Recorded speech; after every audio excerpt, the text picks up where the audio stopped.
Quand on entend souvent Moïse, on voit un modèle de foi, de leadership, de courage. On voit quelqu'un que Dieu a pris de nulle part et elle a fait de lui une grande personne, quelqu'un que Dieu a utilisé malgré que lui-même se plaignait de ne pas être capable de bien parler.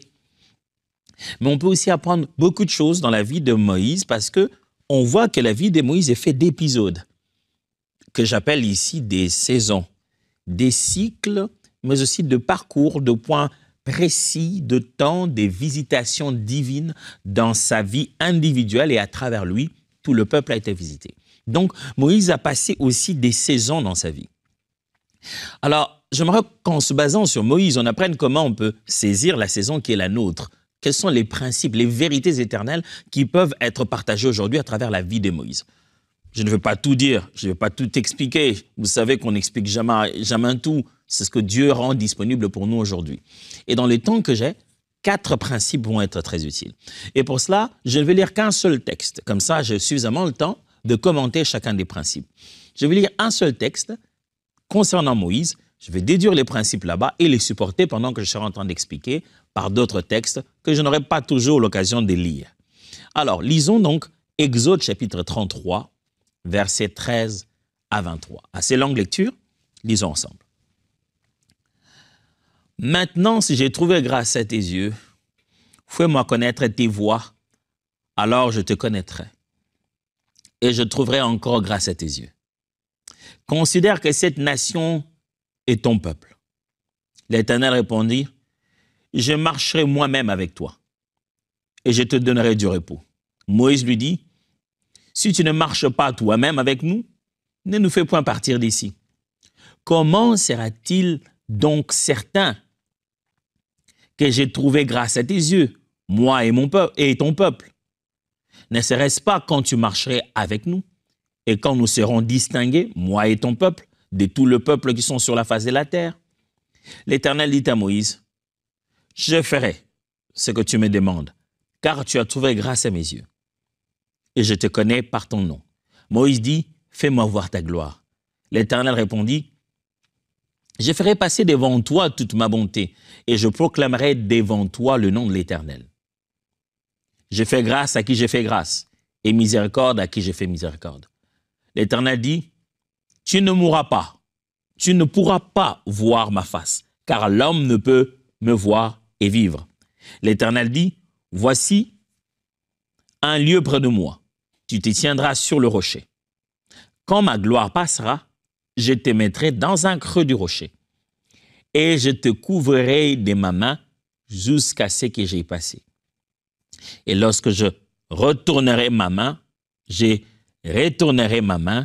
tu me verras par derrière, mais ma face ne pourra pas être vue. Cette histoire, ça bouleverse la tête, n'est-ce pas? On a envie de se dire, c'est quel type de conversation? On essaie de visualiser ça. Ça s'est passé comment? Dieu a placé sa main, on ne peut pas le voir et vivre. Le dos, il y a un dos, Dieu a vraiment un dos. Si Dieu a un dos, c'est qu'il est limité, c'est qu'il a un début et il a une fin dont on peut reconnaître le début et la fin. C'est-à-dire, là, je vois Dieu de dos. Si Dieu a un dos, donc il existe des choses qui se passent derrière son dos. Il n'est pas conscient de tout ce qui est autour de lui. Tellement de questions à poser lorsqu'on lit un texte comme ça, si on veut le poser de façon littérale. Hein. Mais il y a des réponses très claires pour chacune de ces questions. Mais ce n'est pas sur ça que je vais me pencher. Nous sommes dans une conversation où Moïse a déjà avancé avec le peuple d'Israël. L'Éternel l'a rencontré quelque part. Il lui a dit, écoute, je t'envoie, il faut que je descende moi-même pour sauver ces peuples. Tu descends, vas-y. Il dit, non, je t'ai choisi, toi, vas-y. Il dit, mais Seigneur, moi, t'en fais pas, il y a ton frère Aaron qui va être avec toi. Il s'en va, des miracles s'accomplissent auprès de Pharaon. Et le voilà en train de sortir. Il est sorti avec tout le peuple d'Israël.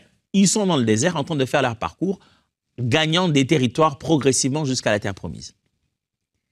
Et ils arrivent à cet épisode où Moïse s'est dit, Dieu, j'ai besoin des garanties de ta présence.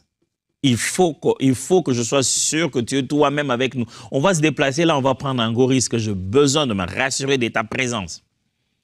Il est en conversation avec Dieu et Dieu lui dit, oui, mais bien sûr, je serai là, c'est pas grave. Tu as demandé, je serai là. Comme si ça ne suffisait pas, il ajoute en disant, si tu vas être là, fais-moi voir ta gloire. Dieu a promis qu'il marchera avec lui, avec lui et le peuple, et qu'il distinguera ce peuple. Dieu a promis qu'il sera là. Mais Moïse dit maintenant, pas pour demain. Tu as fait la promesse que tu seras avec nous, on sera un peuple différent, je suis d'accord. Mais là, au moment où on parle là, pendant cette saison où on est là, je vais voir ta gloire. Moïse, tu n'as jamais encore vu la gloire de Dieu depuis que tu as commencé? Moïse est l'homme dont la Bible parle qui a revu Dieu face à face. La Bible fait mention de ça. Ça dit qu'il y avait des représentations physiques de Dieu. Dieu aimait faire une représentation de lui, une flamme, un feu ou quelque chose qui montre qu'il s'agit vraiment de lui. Et Moïse pouvait entendre la voix sortir de cette représentation-là. Il n'y avait pas de plus grande théophanie dans le ministère de quelqu'un comme dans le ministère de Moïse. Mais là encore, il veut à nouveau voir sa gloire parce qu'il est sur le point d'entrer dans une nouvelle saison. On va marcher différemment cette fois-ci. Donne-moi une garantie que ce sera là. Fais-moi voir ta gloire. Pas seulement à cet épisode, mais dans le reste de la vie de Moïse, on peut découvrir beaucoup de principes utiles pour quiconque se sait être à la veille d'une nouvelle saison. Si tu ne le savais pas, une nouvelle saison arrive dans ta vie. Pas seulement la nouvelle année 2025, mais une période de visitation divine pour toi, ta santé, ta famille et les projets que Dieu a mis dans ton cœur, ton appel, ton ministère, ta capacité à reconnaître dans quoi Dieu t'a appelé. Quelque chose va se faire dans ta vie qui va te rapprocher de ton tout est accompli. Quelque chose est sur le point d'arriver et ça te mettra de plus en plus près de ta raison d'exister sur la terre. Que peut-on apprendre pour saisir efficacement ce moment-là à travers le modèle de la vie de Moïse? Premièrement, on ne mérite pas une nouvelle saison.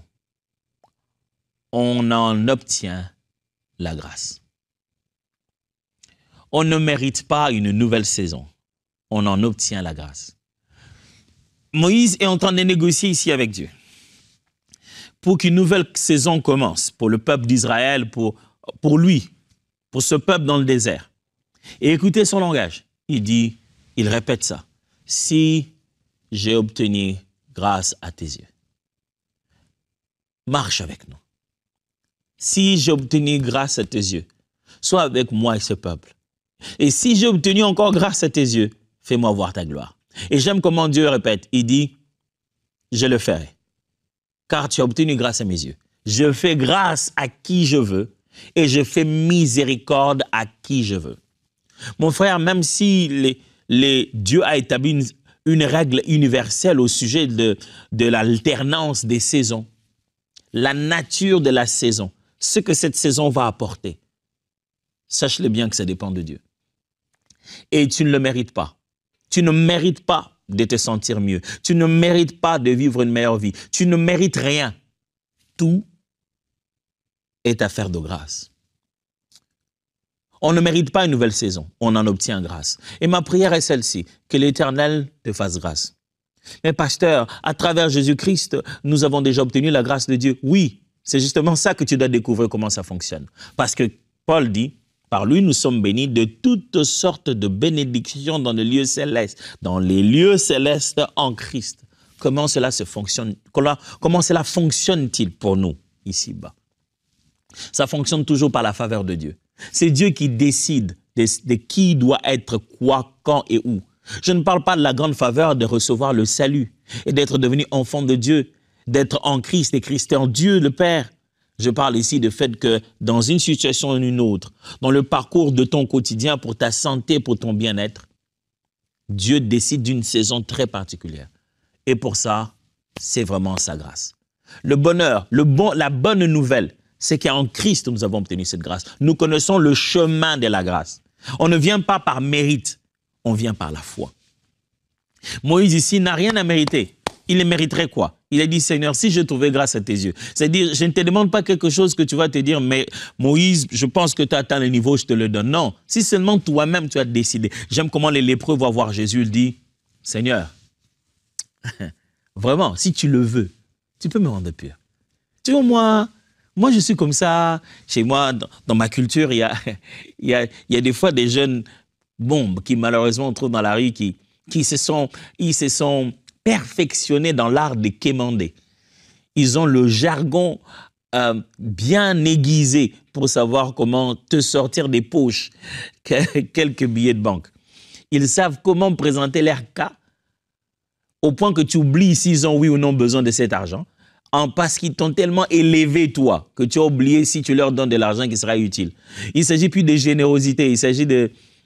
ils t'ont tellement gonflé à l'intérieur que, comme le corbeau et les renards, tu lâches le fromage.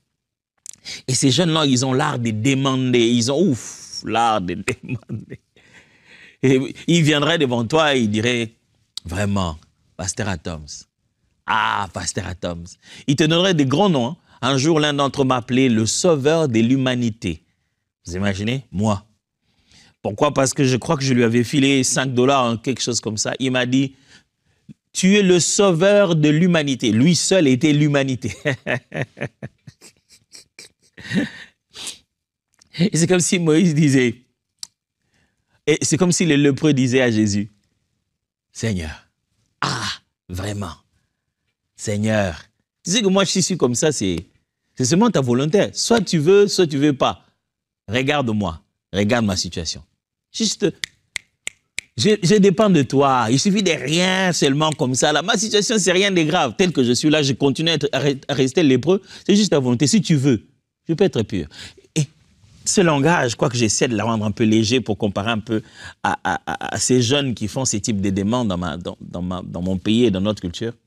J'essaie de dire ici que les lépreux étaient là avec conscience que ce qui doit m'arriver dépend de toi. Et Jésus a été clair, il a dit, je le veux, sois pur. C'est ça qui nous rassure ici, nous autres enfants de Dieu. Nous savons ce que Jésus veut. Il veut qu'on soit pur. Il veut qu'on soit en bonne santé. Il veut qu'on vive le bonheur que Dieu a prévu pour nous. Il veut qu'on passe par l'épreuve pour devenir meilleur. Nous connaissons sa volonté. Nous connaissons sa grâce en notre faveur. Parce que, rappelons-nous, je l'ai dit, on n'obtient pas la nouvelle saison par mérite. On l'obtient par grâce. Et la bonne nouvelle, c'est que Dieu veut que cette nouvelle saison arrive. Dieu veut que tu sois pur. La volonté de Christ est claire. C'est ton bonheur. Deuxième chose qu'apprend le texte de Moïse au sujet de la nouvelle saison qui doit arriver, comment la saisir? 2. Chaque saison vient avec ses instructions. Chaque saison vient avec ses instructions. Chaque fois que Dieu te met dans une saison, il donne des instructions pour ça. Chaque saison vient avec ses instructions. Quand on passe à l'été, il commence à faire chaud, on passe à la saison des pluies, il commence à faire chaud, il y a des instructions qui sont attachées à ça. Il fait chaud, habille-toi léger, déshydrate-toi, bois beaucoup d'eau. Il fait froid, habille-toi lourd, garde-toi bien, enrichis-toi en vitamine C, mange des fruits, maintiens tes os en calcium, ainsi de suite. Chaque saison a des instructions appropriées pour mieux maximiser, vivre et survivre à cette saison-là. Et Dieu dit ceci à Moïse, « Ok, tu veux quoi? Je veux voir ta gloire, Seigneur. Ok, voici les instructions pour ça. Tiens-toi ici à côté, dans le creux de rocher. Je passerai par là. Je te couvrirai de ma gloire et de ma bonté. » Il dit, « Je ferai défiler mes bontés devant toi. Et quand je serai parti, je lèverai ma main de dessus de toi et tu me verras de dos. » Je ne vais pas me donner l'exercice d'expliquer ça aujourd'hui, ce n'est pas le but. Mais il lui a donné des instructions claires. J'ai une question à vous poser. Quelles sont les instructions que vous avez reçues? Ce qu'on appelle instructions, ce sont des guides précis, des orientations précises, une liste de choses à faire, un to-do list. Ça peut ne pas être beaucoup de choses à faire, mais Dieu t'a juste mis à cœur une petite chose. Je me souviens des saisons de ma vie. J'ai eu des saisons où Dieu a dit « étudie ». Je me suis mis à étudier. J'ai eu des saisons où Dieu a dit « arrête les études ». Et j'ai arrêté les études. J'ai arrêté en plein milieu. Et c'était le moment de répondre à l'appel au ministère. Mais voilà l'appel au ministère, Dieu dit « ok, remets-toi à étudier ». À chaque saison, il y a des instructions. J'ai des saisons où Dieu m'a dit « arrête tout, je vais te voir en prière pendant 40 jours ». J'arrête tout. Souvent, quand tu reçois des instructions, c'est-à-dire que tu es sur le point de changer des saisons. Alors, j'ai une question à te poser. As-tu capté les instructions? Durant toute l'année 2024, as-tu capté les instructions qui t'est préparées à 2025? Là, ici, en cette fin d'année, as-tu commencé à comprendre que Dieu veut que je fasse ceci et cela? Chaque nouvelle saison vient avec ses instructions. C'est ce que Moïse nous apprend. À chaque étape, Dieu vient, il montre la loi. Après, il donne telle instruction. Après, il donne la loi sacerdotale. Après, Isava s'est dit que le peuple ne vienne pas ici, qu'il aille là-bas. Dieu a bâti l'histoire de ce peuple en donnant instruction à chaque époque, chaque saison de la vie de Moïse. Quelles sont les instructions que tu as reçues? Oui, pasteur, la Bible est remplie de bonnes instructions de la parole de Dieu. Oui, je suis d'accord avec toi. Je suis en train de parler de la parole dite à propos. Je suis en train de parler de ce que la Bible appelle l'épée de l'esprit, qui est le rhéma de Dieu.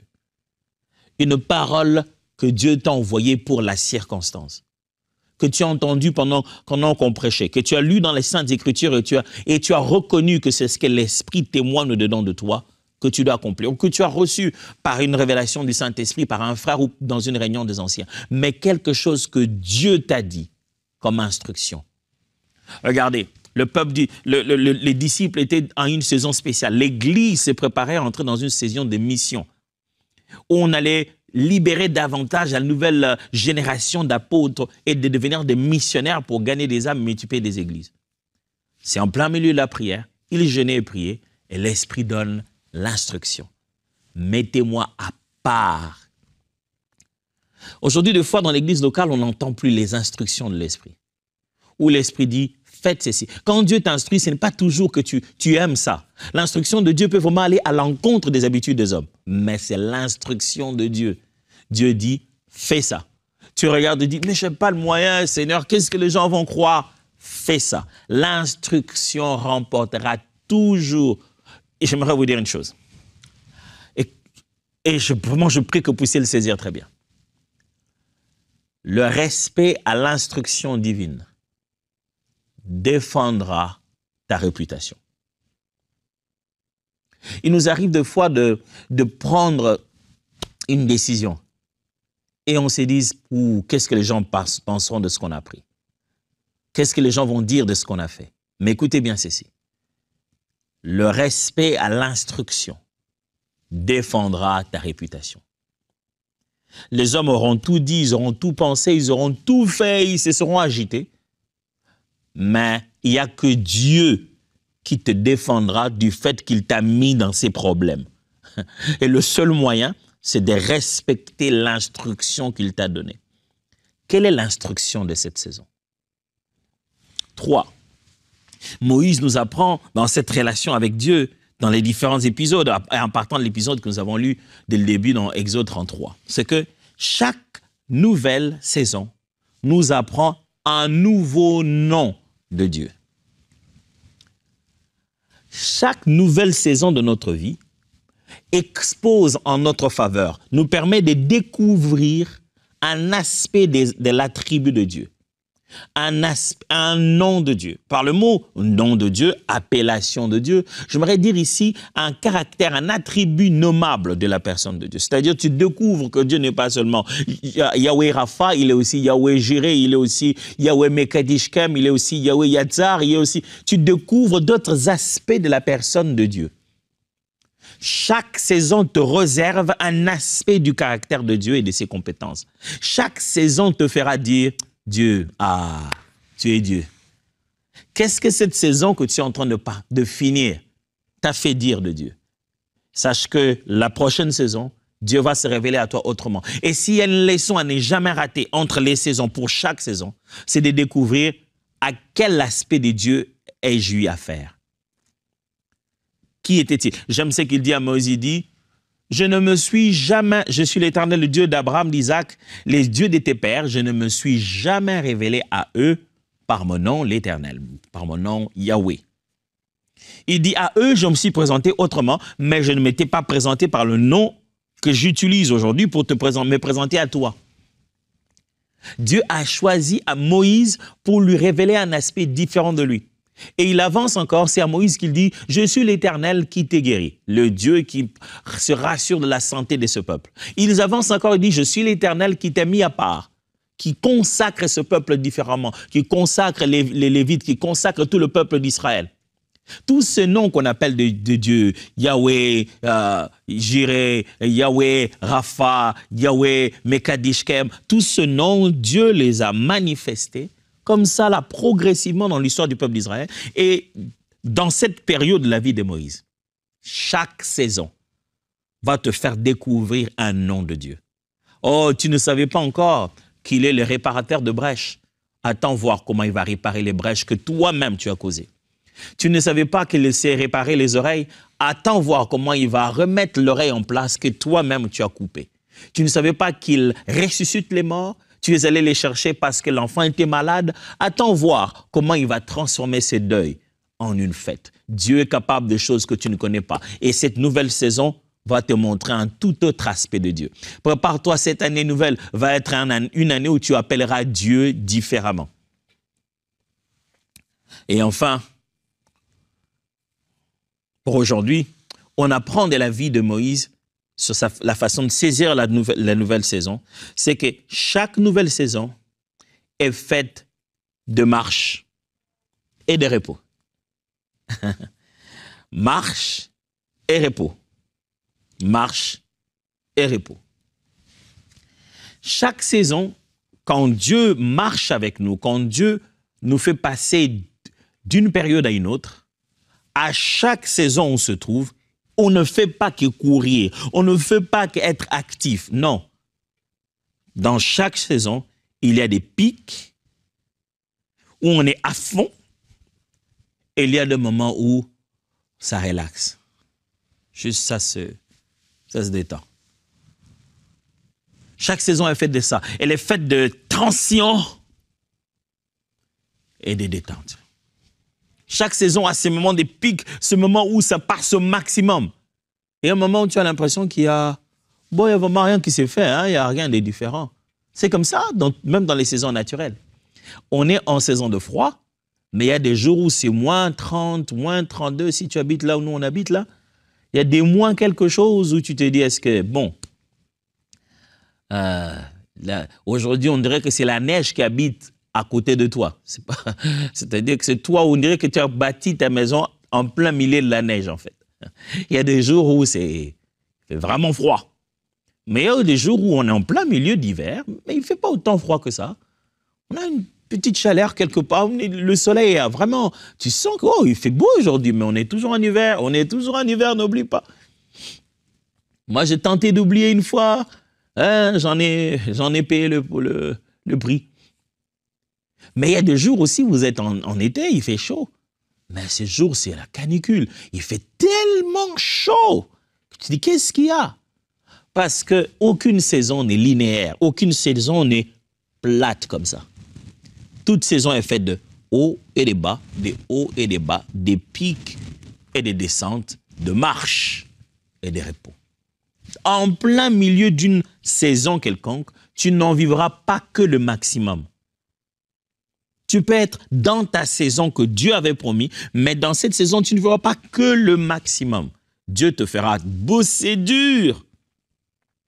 Dieu te fera travailler à fond. Dieu t'enverra tellement de choses à faire, tellement de clients, tellement d'énergie, tellement de bonnes choses. Mais à un moment donné, tu auras l'impression que ça vient, c'est plus très régulier. Ça ne signifie pas que la saison est passée, mais que chaque saison a des pics et a des plateaux. Et chaque saison, non seulement des pics et des plateaux, même des fois des courbes qui vont vers le bas. Alors, j'aimerais t'exhorter aujourd'hui comme pour Moïse, à savoir que non seulement dans ta vie, on ne mérite pas une saison, on l'obtient par grâce. Deuxièmement, je l'ai dit que chaque saison vient avec ses instructions. J'ai aussi dit que chaque nouvelle saison t'apprendra un aspect particulier du nom de Dieu. Et chaque saison est faite des moments d'avancement, des marches, et de temps aussi de repos où tu relaxes. Tu te prépares à entrer dans une nouvelle saison. Toi, ta maison, ta famille, tes biens, ta santé, tes projets. Et comme Moïse, sache-les très bien. Tu auras des temps où ça sera à fond, il y a des moments où ça sera un peu en plateau. Mais sache aussi que le but de cette saison, ce n'est pas vraiment toi, c'est Dieu. Dieu veut se révéler à toi comme il ne s'est jamais révélé et il veut que tu comprennes à qui tu as réellement affaire. Et n'oublie pas une chose, il faut que tu découvres les instructions de maintenant. Parce que la saison où tu es en bas de la montagne et la saison où tu es au-dessus de la montagne, entre les deux, les instructions peuvent vraiment différer. Abraham, au bas de la montagne, Dieu lui dit, amène l'enfant, tu vas aller le tuer. Le voilà à la montagne et s'il n'était pas sensible à écouter Dieu, il aurait pu tuer cet enfant. Mais Dieu lui dit, arrête. Oh Dieu, pourquoi tu ne m'arrêtes pas moi-même, toi-même? Non, toi, arrête. Frère, si tu es maintenant sur la saison de la montagne, il est possible que les instructions diffèrent. Alors reste à l'écoute. Puis-je prier avec toi? Père de toute bonté, avec mon frère, avec ma sœur, je prie que nous puissions être capables d'évaluer la saison dans laquelle nous nous trouvons maintenant, en se posant la question, quelles ont été vraiment les instructions? En se disant, quel est le nom de Dieu que j'ai découvert? Et en se disant, quels ont été les moments hauts et les moments bas? Et qu'on finisse par te rendre grâce en sachant qu'on n'a rien mérité. Mais ces 4 choses apprises, on se prépare à les appliquer pour la nouvelle saison. On ne les savait pas avant, quand cette saison dans laquelle nous nous trouvons a commencé. Maintenant qu'on le sait, on veut que la nouvelle saison soit différente. On veut que la nouvelle année soit différente. Au nom de Jésus. Amen. Voyons-nous demain et que Dieu vous bénisse.